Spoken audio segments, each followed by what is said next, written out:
I did want to get into this collective shout story here, Blabs, and you're going to lead us on this. So how about you get everything queued up on your end? I already did. Okay, sounds good. So give us a rundown here. This has been a story that has been going around the last few days about this company. A couple weeks, actually. Yeah, called Collective Shout. And a lot of people have been talking about this. This has to do with payment processors and censorship. And give us the full rundown here. All right. So before I get into like the whole like the insane that group that is Collective Shout, do you guys remember a couple of months ago, even in 2024, when there was newspapers reporting that the Japanese developers were being censored and not being able to sell their video games because certain payment process companies were not allowing it? Do you guys remember that? There was like certain like risque Japanese video games that were getting like the boot. So do you guys remember that? Like Dragon Quest. All right. Well, here I can share my screen for you guys. Here you go. Ready when you are, Phoenix. This is a couple months ago, but this happened like a while back. And so if we scroll down here, all the way down here, it says since 2024, there have been many reported cases of credit card companies or payment processors suspending their services for transactions involving adult content. The restrictions have been hitting many major Japanese platforms that are allowing selling of adult content. So basically, this has been going on for a while, but now it's getting worse because a self-hating feminist group called the Collective Shout has made a bunch of noise. And I find it very ironic that such a small little group was able to like sway Steam and Valve, for all these things. But there is this 1 minute 50 video we can play. I'm going to be honest with you. She's very dull and monotone, so you probably would be very bored by it. Well, let's but see sorry? Do you want me to play it? Okay, good luck, everybody. I want to see what they have to say about themselves. All right, and here, let me do this one instead. There you go. Sure. Okay. Thanks for joining with us in believing there can be a better world. A world free from sexploitation. A world where the objectification of women and the sexualization of girls is no longer... Of course, she's Australian. I'm Melissa. Well, shocker. This takes place in Australia, so that's why. The biggest fucking cucked nation when it comes to free speech. What happened to them, man? Shout. And I want to extend my personal welcome to our community. We're a movement concerned about the increasing pornification of culture and the way its messages have become entrenched in mainstream society. A movement that knows that presenting distorted and dishonest ideas about women and girls and sexuality and relationships are harmful and damaging. Collective Shout is how we can make a difference together. We are a grassroots campaigns movement, but we don't exist without people like you, willing to bring our voices together as a collective shout. A collective shout against corporations and brands that ignore the harmful effects of pornified ads and products on individuals and communities. A collective shout against advertisers and marketers that sexually exploit women and men to sell products.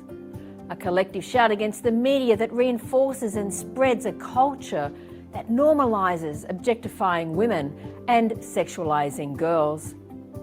The more of us that can come together, the louder the collective shout and the greater influence we can have.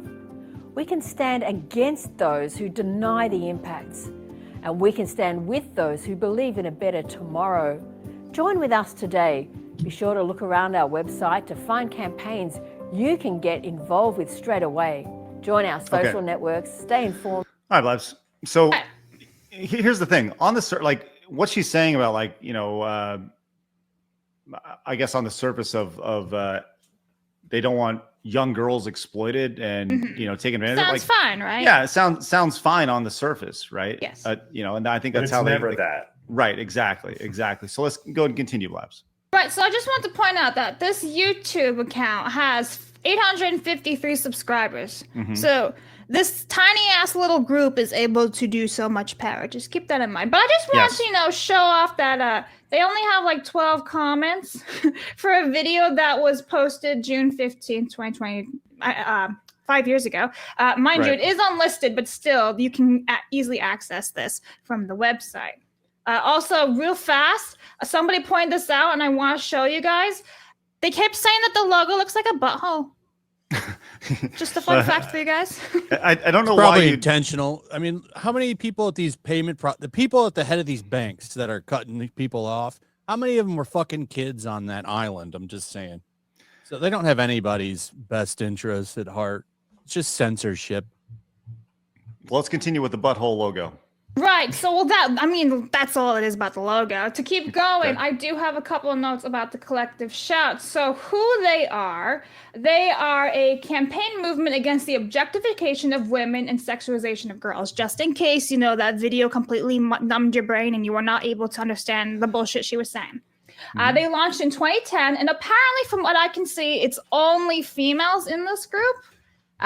Just an FYI, just a little note. And then it also says here, collective shout is for anyone concerned about the increasing quantification of culture and the way its messages have been entrenched in mainstream society, presenting distorted and dishonest ideas about women and girls, sexuality, and relationships. Now, when I first read this, I was kind of like, oh, what examples do you have? But I will say, at least to their,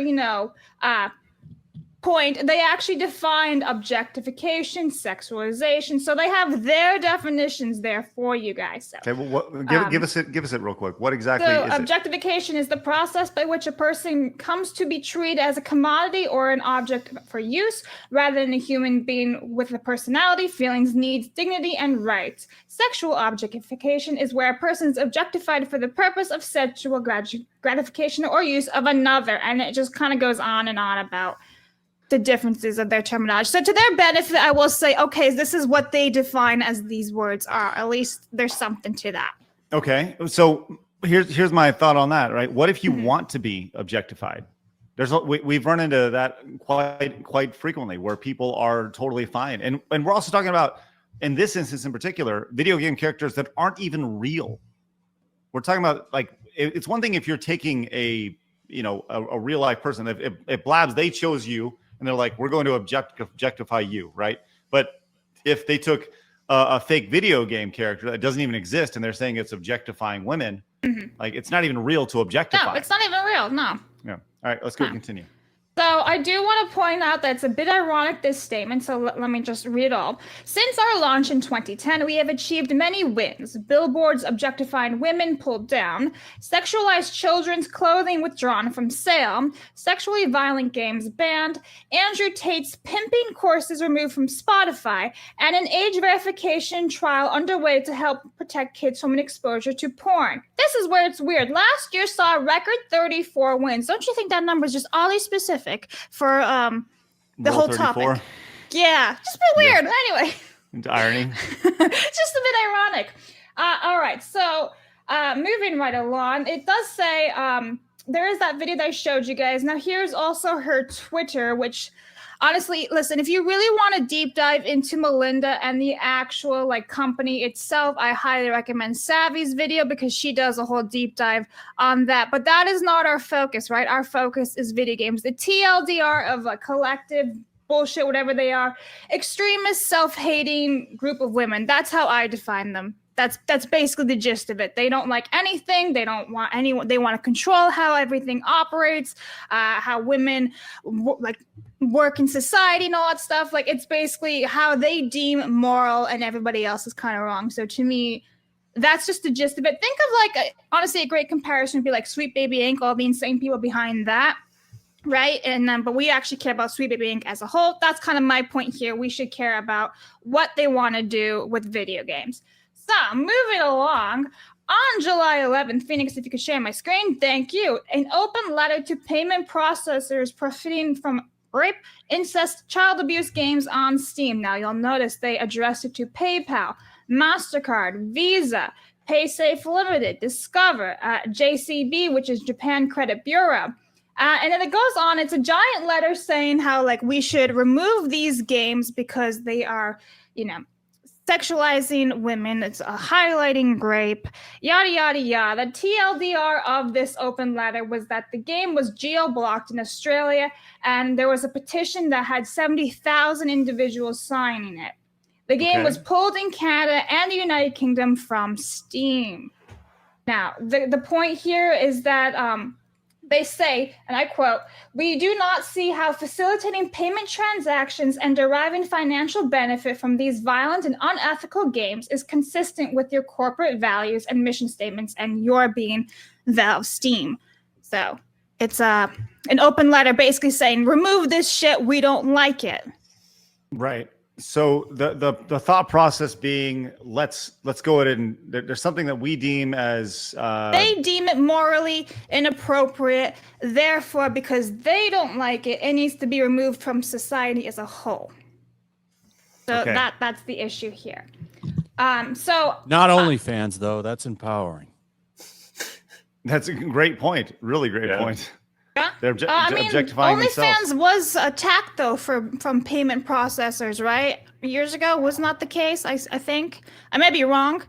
Maybe they found out that a bunch of the CEOs were subscribed to OnlyFans and they were like, "Shit, never mind. Who knows?" Right. Willie Phillips fucking 10,000 dudes in a day. That's progress. Strong and empowering. That's right. Yep. So the way I see this is that video games in general, and obviously most people agree with this statement, are a form of art and expression. So why are we censoring said art? Some games, some art isn't made for you. Deal with it, move on, right? Doesn't bother you, doesn't affect you. It's a video game, it's not real. So then I just want to point out that this open letter was published July 2025, right?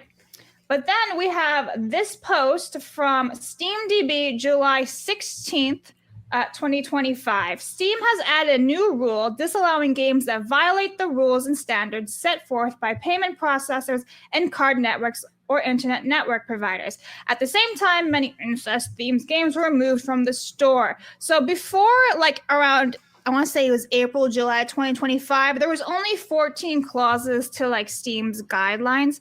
And as you can see, number 15 here is highlighted in green.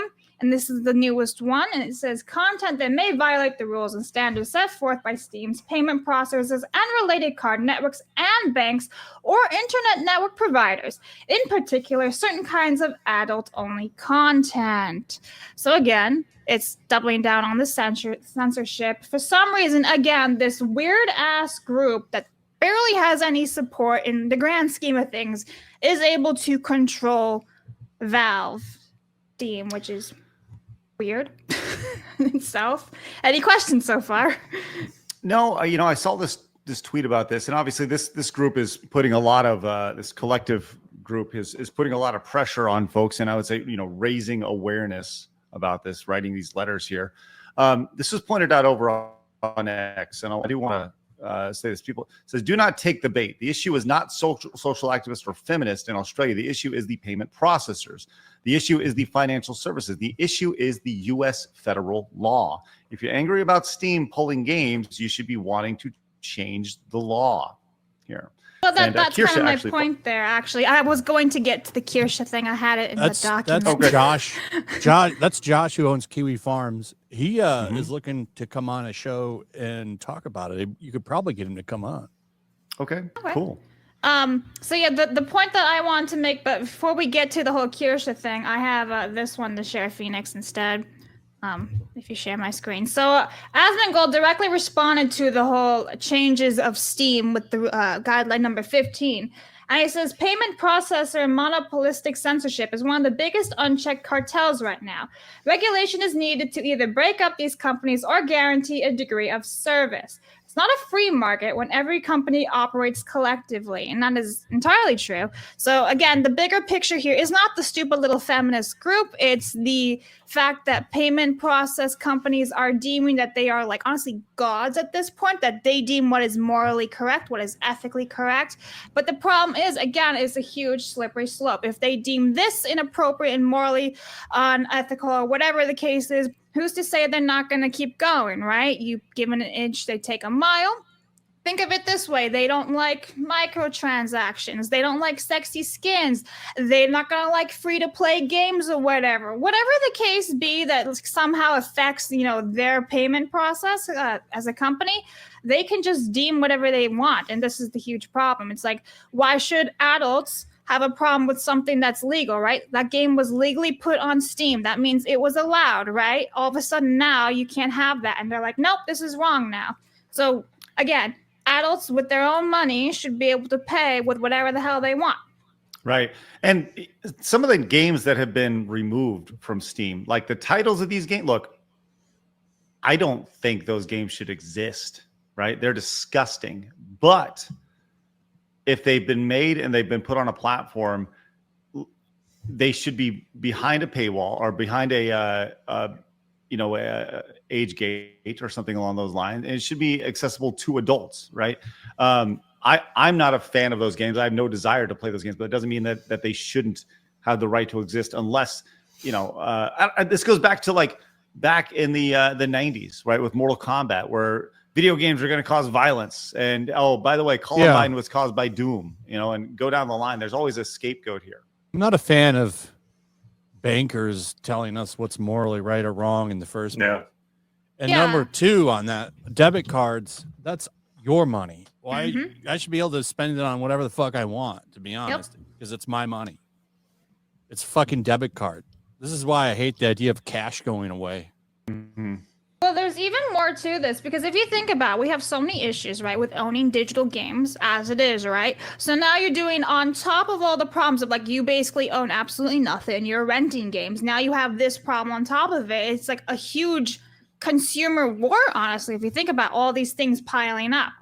Now, Craig, you briefly mentioned this a couple minutes ago. Phoenix, if you share my screen, Kirsche said this pretty well. I'm not going to read the whole thing, but basically there's these two links on Kirsche's timeline that you can go and talk to either a Senate or the House bill and actually talk to them about this. So there is like a chance that, we can overturn it. The problem is getting people to actually click on it, getting them to write to the government, be like, yo, what the hell is this shit? Where's the consumers' rights here? Protection of consumers, things like that. So, yeah. Yeah, I agree with you guys, obviously. And I think you're not going to find many people in our audience who disagree with this idea that payment processors shouldn't be stopping things down. But the question is, how do you stop this? This is more than the payment. I mean, it's obviously is, but the law helps reinforce this idea. So you obviously should need to be reaching out to the right people to have the law changed. And maybe this is something that people can start digging into a little bit more and actually have that conversation with lawmakers. I saw Elon Musk chimed in on this as well. Do you have that, Blabs, by chance? I actually haven't seen that one. So Elon Musk came in and said, maybe it's time that we do an X payment processor on this. So, he's talking about X being the ultimate everything app, and maybe this is another example of that. Goes back to. I don't really like that idea though, because that's just another way of controlling. It's just one giant thing controlling everything, unless it's actually pro-consumer and it's not some greedy corporate who's going to deem you morally incorrect or correct, right? Well, I mean, you see alternatives popping up. Rumble partnering with Tether and going in on crypto. These are all important things. Just providing additional ways to spend your money, which is so crazy to say. Flash, as you said, it's your money, right? Why should you be told how you should be able to spend your money or not, based off of how somebody at a payment processor is pressured into feeling? Right? It's pretty messed up. What else, Blaz? Let's go ahead. Is there anything else we need to know about that's really it. Like, that is the big thing. It's like, why are big payment processing companies, Visa, MasterCard, affects every single person, really, in this world. Yeah. I would say, like, first world at least. Why should they have to say what you do with your own money, right? You are adults. You are buying stuff that is legal, because if it's on Steam, it's already legal, right? It was allowed on their terms and services and everything. So why the hell, again, are they going to be going and saying, no, you can't buy that? And again, what will they deem next, So soon we won't be able to, like, buy, I don't know, freaking buy microtransactions or loot boxes in video games or whatever, Well, there is, I mean, we've seen this before many, many times, the slippery slope that is been going and going with all this stuff. Now, what's really interesting about this was as we were doing a little digging today, I was looking at Savvy's timeline, and once again, I've reached out to Savvy to see if she wants to come on. She's probably still sleeping right now, so her getting up at in the morning to be on our show is a big ask. But apparently, Savvy's post, if you can share my screen real quick, Phoenix. This is from Nev. Says, outrageous. Savvy's post with a link to her must-watch video exposing Collective Shout, the Australian feminist group that bullied Steam into censoring games by strong-arming payment processors they use, was flagged. So they went in and flagged her post to her YouTube video about it. You mentioned the lady Melinda. She is also playing the victim in this situation. Says, me and my team subjected to a barrage of rape and murder threats. Response, didn't happen, or did it did, but you made them do it. Hashtag gaslighting 101. I would just say, cool, post them, call them out, and point and laugh at them, because people who are coming in with rape and murder threats, post them. Picture didn't happen, because I have a hard time with believing anything that these people have to say when it comes to this stuff, and trying to morally grandstand with all this. So, they'll always be the victim, and that's the thing about this. So, I recommend people watch 2 videos. One, I do recommend Savvy's video. It is 30 minutes long, and it does a deep dive on the company itself, which I didn't really talk about too much because I want to talk about most about the gaming aspect of it. So it's insane, the levels of self-hatred and victimization of these women. But I also recommend Oh No, It's Alex's video, because that really focuses 18 minutes on the whole aspect of gaming and consumer rights. So I recommend those 2 videos. Well, we'll see if we can get Savvy on for sure to talk about it, and maybe we can get Alex on a little bit as well to kind of see if they're interested in talking more about this. This is a really interesting story, and it, like as you said, Blabs, it affects literally everybody who is watching and being a part of it. So, Flash, your dad said you should watch this next video, and you don't want to disappoint Dad, do you?